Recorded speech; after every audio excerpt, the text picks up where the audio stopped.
Beautiful, beautiful. Okay, welcome to everybody. Welcome to everybody. My plan is to maybe put out some ideas. I have 17 different points that I want to address. Some are very, very short. Some are a little bit longer. Speak for probably 30, 35 minutes and just go through different ideas for the Seder. And I guess the goal really is, if you pick up a couple of nuggets, if you pick up 2, 3, 4 nuggets, then I think it was worth it. It was definitely worth the price of admission. So it's not super organized. It's all here. It's not super organized, but you'll pick up what you pick up. The first thing that's really amazing is that it's a tremendous responsibility for everyone here that did not go into education as for their life's mission.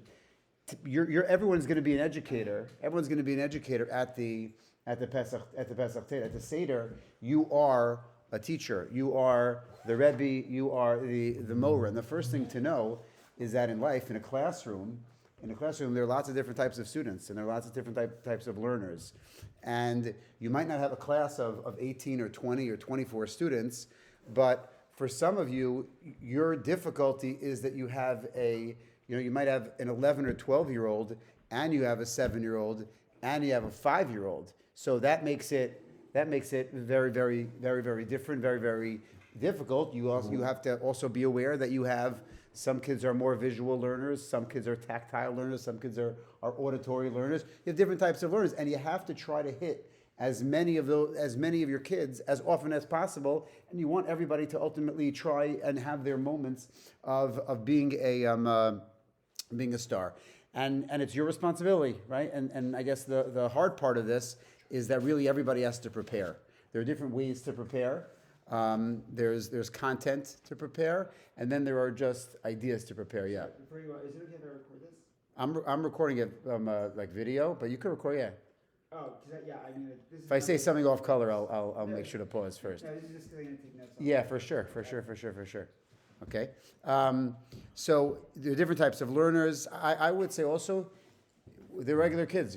You want to reward as much as possible. We did for the first time ever. They just came today. They're in the back of my car.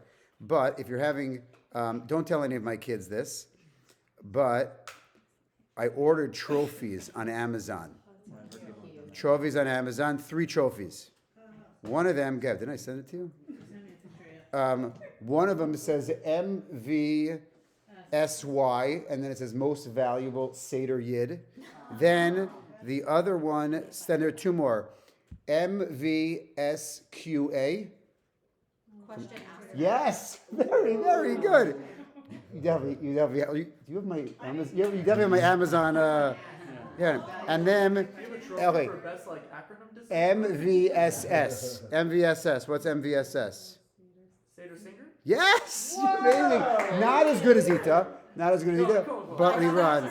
Very, very. Yeah, but where is it? I sent it to you. Did I text it to you? No.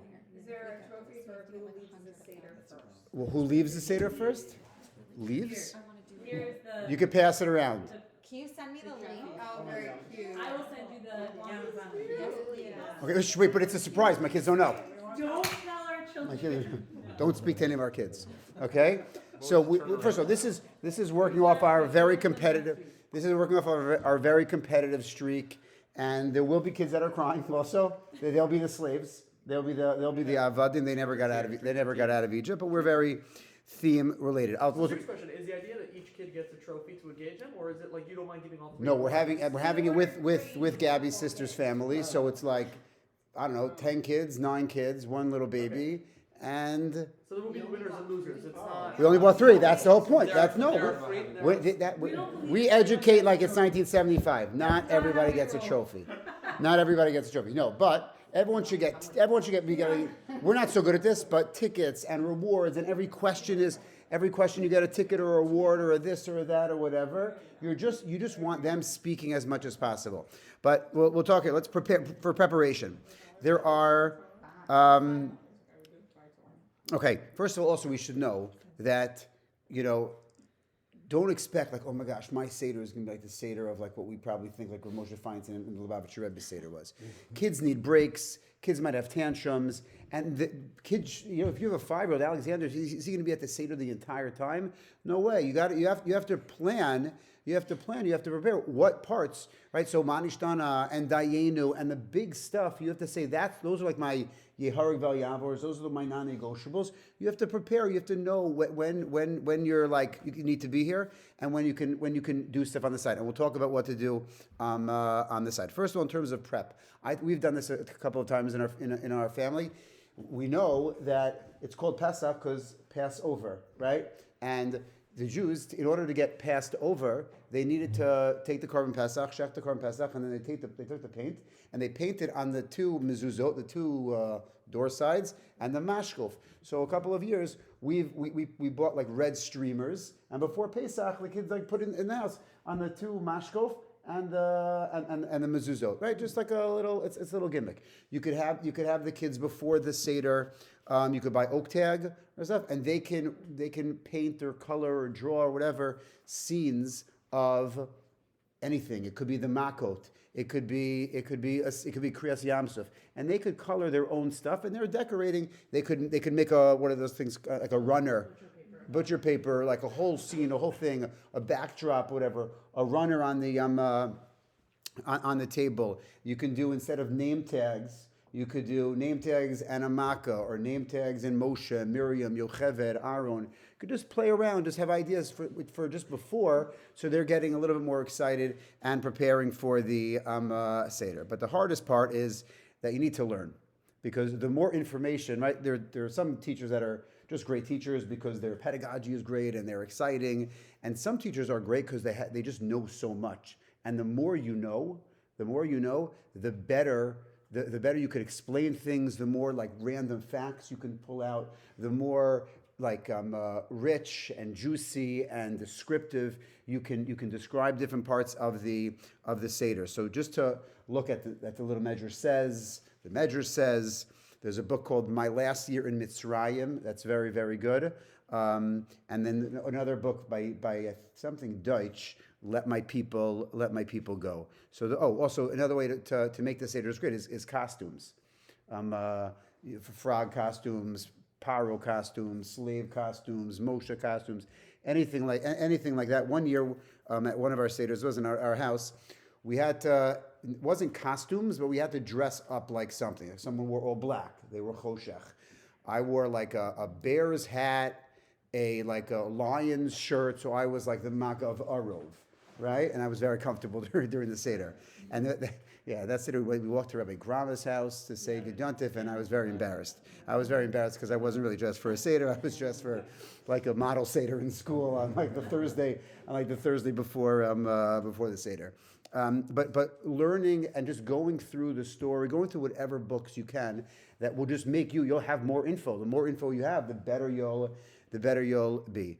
And to get back, we're the teachers, right? Where the parents are the teachers, and we have the mitzvah of higarat lebincha. Okay, so everyone and all the schools do an amazing job, right, of kids coming to the Seder prepared with everything. Right, a third grade kid, a second grade, they're like this. They're so pumped to speak for 6 hours on the Seder. But so just a little bit of a trick is that you really have the mitzvah, and sometimes they're just regurgitating, what they have. They're just reading what they have in the Seder, or they're just regurgitating what the teacher said.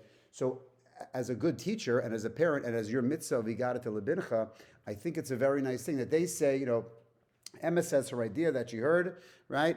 And so you're listening to her, you're understanding, and then you're re-explaining it, you're working it, you're reframing it, rewording it so you're now like saying, oh, this is what you're saying. You're saying that, oh, the great miracle of Arov was that it wasn't just that there were lions and tigers and bears. The idea was that in addition to that, there were the lions, and the lion wasn't eating the bear. Right? They were also coexisting. So that's such an amazing, that's like a miracle within this unbelievable miracle, this plague.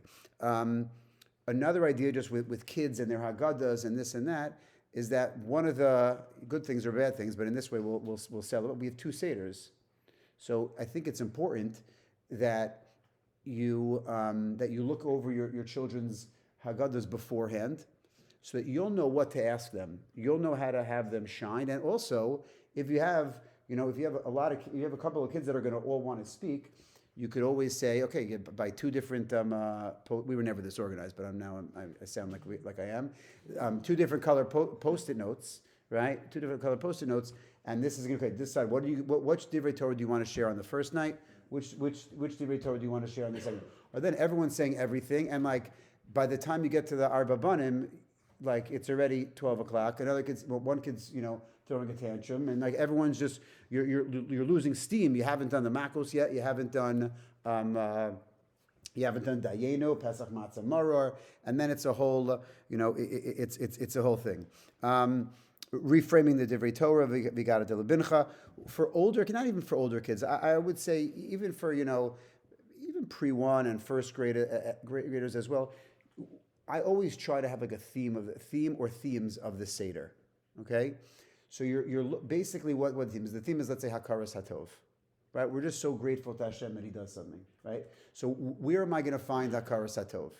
So Dayenu is clearly right. Biyad Chazakah is clearly you're just looking for whenever it says whenever, let's say that it's going to come out somehow that one of the names of Pesach is Chag HaAviv, right? Hashem took us out in the springtime, right? Do we really care that it was a springtime? Meaning, like, sorry to be so super, ultimate, like super dramatic, but if Auschwitz was liberated, on December 15th, would they have been like, oh my gosh, it's so annoying, it's so cold outside, we don't want to go, right? No. But it was, first, I think it was liberated in April, which is very nice, which is very, very nice. But also that the Jews were taken into the Midbar, we were taken out in the nicest time of the year, which is extra Hakaras Hatov, which is another theme of Hashem loving us, of Hashem caring us. That's another theme. Just looking always for ideas where Hashem loves Am Yisrael. That's a very, very important one. So we have Dayenu, we have Chodesh Aviv. Whenever it's Asher Bachar Banu Mikolam, right? That Kadosh Baruch Hu chose us. Those are important things. Another thing in terms of preparation that I love to do is you want to teach kids like the facts all the time. Facts all the time at the Seder. So what's a fact? What's an example of a fact? Right. So when we talk about the blood of the Korban Pesach. Right, this is for older kids a little bit, but there are two mitzvot aseh that if you don't do them, you get kares. Right? What are those two? That's dam Pesach and dam Mila. How many people? Showing that Hashem loves us and Hakaras Hatov. That the Torah said, the Haggadah says that we went down to Mitzrayim with only 70 people, and then we came out with 2.5 million people. You have this theme, and you're coming back as many times as possible to the theme of whatever it is, of Hashem loves us, of Hakaras Hatov, of just finding like emuna, any type of emuna idea. Facts are a big deal because you could throw out candies anytime. Any question, any answer would be very good. There are then the hardest part of the Seder for adults as well as for kids is basically from after V'hisha Amda until the Makos. That's when we have the psukim from Parshas Kitavo and we expound them, right? V'yotzienu and this and that. So that's a great time if you prepare beforehand to have your younger kids build pyramids out of cups. Or so who could build the biggest pyramid when you're doing that? They're not going to. Most of us are just reading that anyway, saying one or two little things, and we're like, okay, let's get to the Makos, right? So if your kids are sitting at the table during that time, then I don't know, hit the jackpot with kids. Then you have like the best kids ever. But during that time, that's a good time to have them. Okay, prepare a play, or maybe maybe that's when they're going to go out. If let's say you did this oak tag idea where you're going to decorate your living room or wherever you're having your Seder, right? Maybe they could present it. That could be that they could have an art show at that time. If you don't hang them up, you could have an art show, or they can explain it to the other kids at your Seder. I think it's such an important thing, and it's such a beautiful thing if you have grandparents, and even more if you would have great grandparents at your Seder. We have a teacher in our school that has this whole, it's kind of like a play, that basically we're about 135 generations from Kabbalas HaTorah, right? We're about 135 generations. That means if we're at a Seder this year, that means that there's basically an unbroken link. There's an unbroken chain from Har Sinai, to the Buckman Seder, right? To the Wine Shop Seder. That's an amazing thing to think about. That's an amazing, and as kids get older, even in 4th and 5th grade, that they're a link in the chain. And what happens, right? Like let's say, so we're all here. Now I'm acting it out, and obviously it's different. But let's say I'm passing to Avi, right? I'm passing to the person next to me, right? And we can go round and round in circles. As long as, if every chair is taken, we can go round and round in circles. But if they're not there, then the chain is broken. I can't get to Avi. And so Jews that assimilated, a whole family that was killed in the Holocaust, Jews that assimilated in the times of Hanukkah, Maranos, and they lost their family. You're a link in a chain 135 years, right? And we're lucky to have generation 134 at our Seder, and you're going to be generation 136. I can't wait to be at your Seder when you're teaching your kid, your children. That's like empowering and part of a bigger picture. And sometimes maybe a little bit more for the Ashkenazim is probably more great grandparents, but for some of the Sephardim, we don't really have Sephardim, but small. So a lot they have Yitzias, not Yitzias Mitzrayim, but they have liberation stories also. Right? No, it's about Mitzrayim. Obviously, the Seder is about Yitzias Mitzrayim. It's about leaving Egypt, right? But the idea is also that, Hashem also saved our family. Hashem also, we also, and knowing a person's family history as kids get a little bit older is very, very, very important. We, in the Frum world, we use the phrase, the term off the derech, right? But there was an article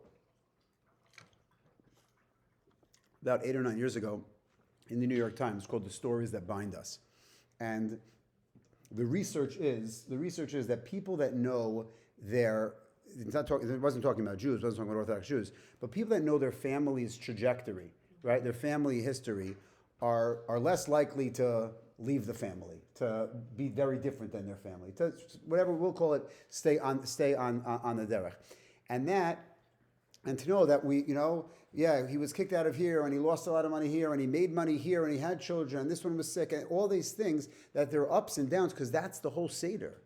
The whole question of the whole Seder is that there's good and there's bad, right? There's karpas, and that's green, and it's beautiful, and this and that, but we dip it in salt water, right? And there's maror, but we're leaning, right? So there's this tension in life that you're constantly going up and down. The story is that we were slaves, and then Hashem took us out. So even having grandparents speak and saying I'm much bigger than just my second grade Haggadah is a very, very beautiful thing. Someone said this, one of our teachers does this at the Seder. Maybe the girls would like this more than the boys, but somewhere, I think in that middle part of the Seder, it says that the Jewish people left b'rechush gadol, with a lot of possessions, right?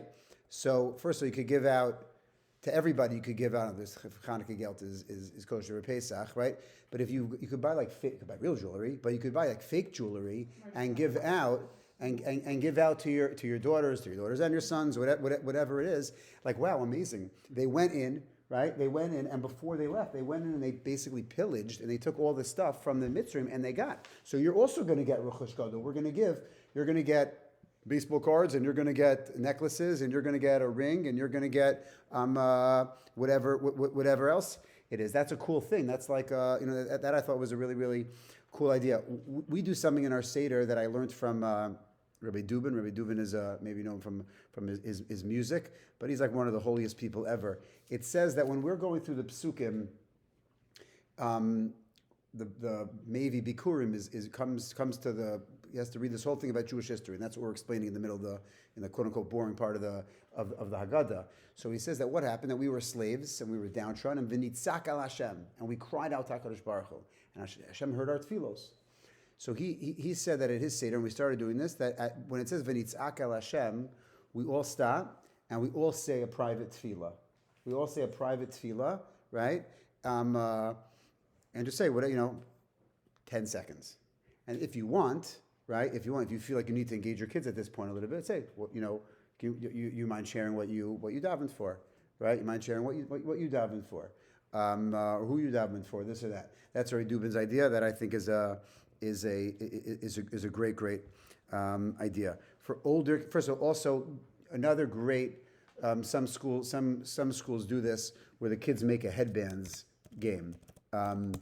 Headbands, like that game headbands. So if you you could do it at the Seder. I don't know that in the middle of Magi, that just seems to me like you're just pushing off the meal a little bit too late. I would do it during the meal, or have the kids do it at one of the quote unquote down times in the Seder. So they're not just playing, not just doing nothing. They're building pyramids out of cups. They're presenting their artwork. They're making a play. They're what did I just say? They're doing headbands. What? Or bingo. Any of those type games where it's like you're trying to keep them a little bit Pesach centered. Is So they switch around the costumes. If you have a few costumes, everyone likes to try them on and switch them. Right. Another just trying to engage, especially like one is making stuff like a little bit more rich. So let's say you have a second grader, a first grader, a kid in pre-1. If I would ask what was so bad about blood, so they would say that every time I wanted water, it was blood. That's gross. But they don't realize that liquid's in everything, right? And that they couldn't shower. And you would cut open a chicken, and all of a sudden blood would come out, right? That blood was everywhere, right? And then frogs, all these dead frogs. It's not only that it was super duper annoying and gross. It was such a stench. It was gross. If you want it a little bit older, makas choshech. I don't know if you're getting it tomorrow or the next day or whatever, but in the yik thing that we're sending out, choshech is also about being alone. Right? It was so horrible. Are you ever alone? You don't have friends. You left out. You were, you're being exclusive. This and that. All those types of things are very, very important. You could do with little kids. Show me your emotion. Show me your emotion during Barad. What do you think your face would look like during the Makkah of frogs or boils or lice or whatever it is? You're just trying to engage them in how to. Well, you're also trying to probably teach them a little bit of empathy, which is always a good thing. But those types of things. Imagine you're constantly itching. You can't do anything if you're always itching yourself from shchin. You can't. It wasn't just that your animals died. It was that now you had to, you had to carry your backpack, your bags to school or whatever they did. They didn't have any animals to do any of the any of the things. I would say it's also okay. And I think this as you get older, the same jokes and the same divrei Torah is the same message that you want to give your kids. It's not like, oh my gosh, every year I have to come up with some fancy schmancy Dvar Torah to impress my kids. My kids aren't impressed by any fancy schmancy Dvar Torah. But the same messages are the messages that you care about. Hakaras HaTov, that Hashem loves the Jewish people, right? All those things are messages that you're kind of, and the same jokes that you tell at the Seder. When your kids and your grandkids are going to have their Seders, run their Seders in 10, 20, 30 years. That's like Masorah. That's like family Masorah. My mom We have karpas. We have karpas. We have karpas. We're very religious. Okay. We have parsley for karpas. Okay. We do the whole seder, all like 15 or 14 steps. We have parsley for karpas, and I hate karpa. I hate parsley. But my mom says the same thing every single year from her father. That's it's so good because it cures halitosis, like bad breath. Okay, but like we say that joke, like that joke's been in the Mahler family for for many years. Or the way we say yochluhu, whatever, by korech. Like these little things, like those are just like, it's not going to make it more religious, less religious, love Hashem, hate Hashem, whatever it is. It's just like those little idiosyncrasies that like, oh, that's my Seder, It's like I guess for everyone that went to Israel for the year, I wasn't really homesick, but the only time I was like a little bit like, was when you hear like the first Kaddish, Rosh Hashanah, right? Like you grew up like only Mark Oldenburg davened like Rosh Hashanah, right? So like Avi, you're in yeshiva. It's like how could Rosh Hashanah be without Mark Oldenburg davening, right? But because who goes away for Rosh Hashanah or Yom Kippur when you're right? It's different. So like a little bit of that. Oh, at our Seder, this is what we this is what we do. Let me just see if I forgot. You're saying I should go away with my in-laws? What?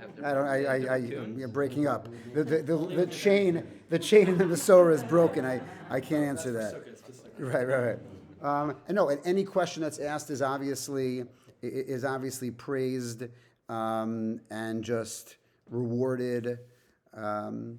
The preparation of looking at them at the Haggadah, so you'll know what to ask them, what they know. They'll be able to. Another cool thing about Arov is like, imagine like you're walking like a lion walks by you, a leopard he's gonna like knock over your shelf. He's gonna knock over the table. It's pretty annoying, right? So it wasn't just that they were these scary animals, but they did a lot more than we think. I would singing stuff is always good, and that's really it. That's really what I have. It's a lot of ideas. It was a little bit all over the place, but part of it is looking at the Haggadah and picking picking your spots where you're gonna. The last thing I think, if you have older kids, more middle school kids, you could ask them, some type of more discussion-based questions, right? You could bring the idea of choshech and loneliness. That's one. Do you think you're enslaved to anything? Are you enslaved, obviously, to your phone and this and that? Are you enslaved to anything? And also, what are the purposes of the plagues? What do you think the purposes of? So a second grader is going to say to punish the Egyptians. There were more purposes to